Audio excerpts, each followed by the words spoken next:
Istanbul. We went together in weekend. I have a house, library house, let me say, full of books. Whenever I try to rest, I go there. She came with me. Suddenly, when I was writing something, she shouted. She said, "Father, Father, what is this?" I thought that there is something which is very strange, which is very dangerous. I run. She said she was showing my typewriter, as if she did an archaeological discovery. The typewriter which I used for my PhD thesis in 1980s. I said, this is because she's the generation of internet, mobile phone, all this. To it, I explained to her, she was very enthusiastic. She wanted to write, I gave a paper, she tried. Now, I said this in Egypt last year. When Mubarak was in power, people were using typewriter. Then we discovered fax machines, still Mubarak was in power. Then we discovered computers, Mubarak was in power, preliminary computers. Then internet came, Mubarak was in power. Mobile phone came, Mubarak was in power. Facebook came, Mubarak was in power. Google came, Mubarak was in power, but he was not able to resist tweets. So this is the old structures are old, generations are young and dynamic. And as a country and as a political movement, as a government, which has been promoting change in Turkey, reforms in Turkey, it would have been a huge contradiction with ourselves if we had supported Mubarak, Ben Ali, or others. In Libya, we were knowing very well that Libya, and in that analysis I said, the first mobilization will be in the countries where there is regimes having good relations with Israel because they don't have foreign policy legitimacy.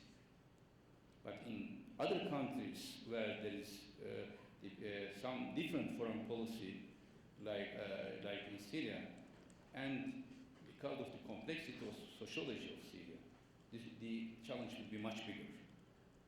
In Libya and Syria, this challenge was bigger, was much bigger. Therefore, in Libya, Prime Minister Erdogan did not say go to Gaddafi for 2-3 years. We tried to convince Gaddafi because we were knowing his psychology and the character of Libyan society. It would create a huge bloodshed. For 3 months, we tried to convince Gaddafi. When he addressed to his people as rats in Benghazi, then we changed our position. Despite of these, in Libya, of course, we were part of NATO operations. We evacuated Misrata in 1 day with our ships, and all these long processes. In Syria, the situation, the complexity was there even more. Therefore, we worked 9 months trying to convince Bashar Assad. In January 2011, Prime Minister Erdogan went to Aleppo, and he said to him, look, we had excellent relations, and in the last 10 years, when others tried to isolate you, we tried to help you. But now it is time for change. Other leaders, Mubarak and Ben Ali at that time, Salih, they made wrong choice. He was happy, Bashar Assad was happy because Mubarak was out. Don't think that this is an Egyptian or Tunisian issue. This is an Arab, even a regional issue. Therefore, it will come to Damascus. Show leadership before coming to Damascus. You make reforms before, and you go in front of the reforms, not running behind the reforms or things. Unfortunately, he didn't listen. I went to Syria again in August. In August, our meeting lasted 7 hours, all details. But unfortunately, he did not follow our advice, and he attacked his people by planes, by artillery, tanks. Then we took our stand, and we said that he is not legitimate anymore. Because for us being, of course, friends are important when we have personal relations as well, or country relations, but when it comes to basic values of humanity, those values are more important than anyone else. In our last meeting, when he claimed that those resistance are terrorist, I told him a nation cannot be terrorist altogether. If you were attacked by others, as in the past, we would help you. We wouldn't isolate you. But if you are attacking your people and ask us to make a choice, we will not think even 1 minute. We will take decision on the side of your people. Because leaders are temporary. All of us are temporary. But the history is permanent, and nations are permanent in this history. We don't want to be remembered by the following generations as someone, as a country collaborated with a dictator attacking the people. It was so clear consultations, always.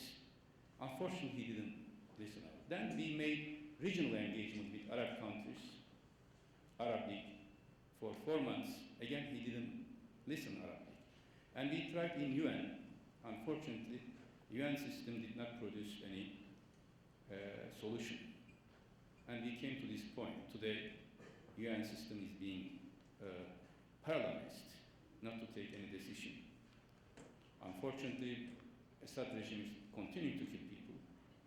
Recently, we had another process: Turkey, Iran, Egypt, Saudi Arabia. We will use all the facilities, but at the same time, now we have around 120,000 refugees in Turkey.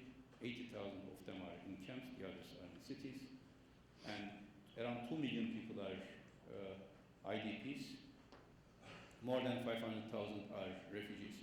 There is a humanitarian tragedy, and it is international community's responsibility to respond to this crisis. And it is UN weakness, and it shows how UN was not able to adapt to the new changing world because of this crisis.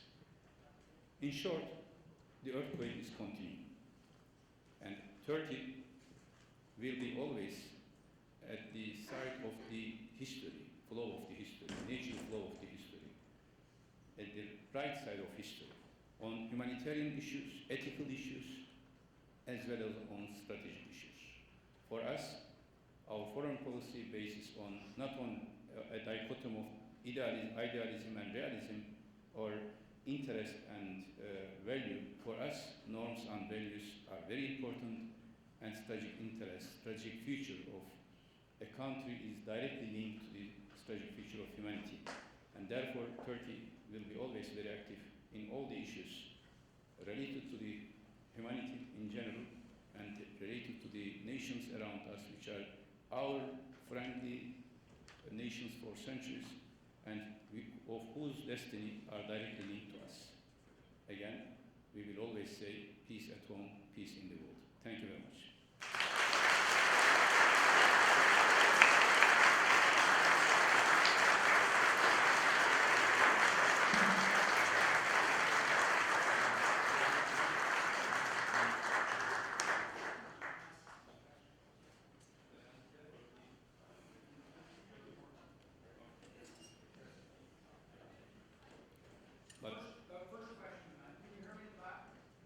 If you need microphone.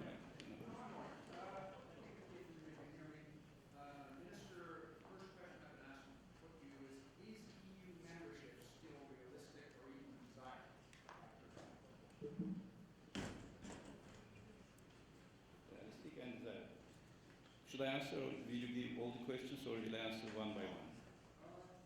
Okay. Yep. Okay. How do you see the future of Canadian-Turkish relations in terms of business and the world private sector? Expanding perhaps a little bit on the remarks of the Canadian response. Thank you. Yes, EU is still realistic and even more necessary today than in the past for us and for European Union, and still desirable.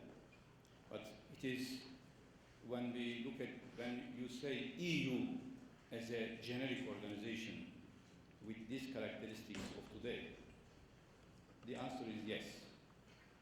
But when you look at the political leadership of EU, whether they understand this logic, I am suspecting.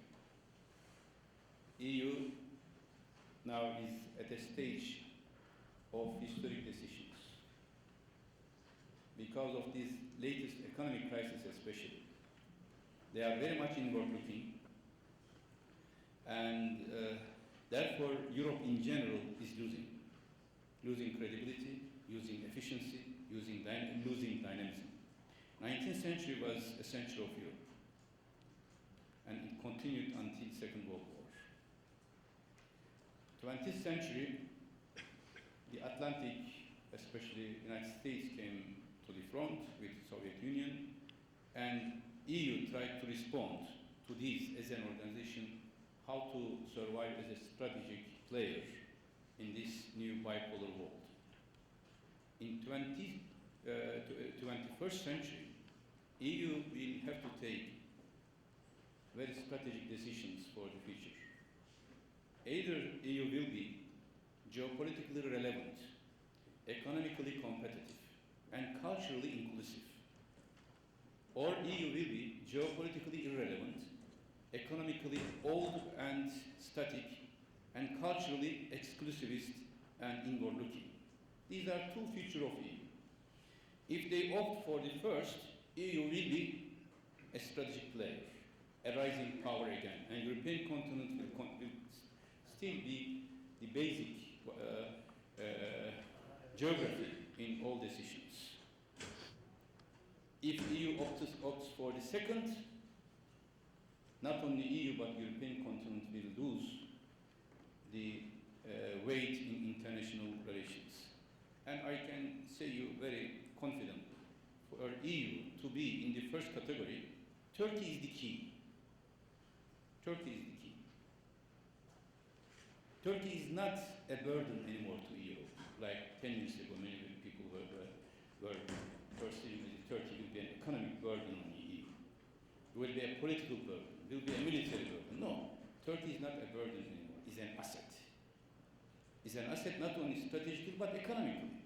I can tell you today, if Turkey was in EU, we would have helped Greece much more than any other European country.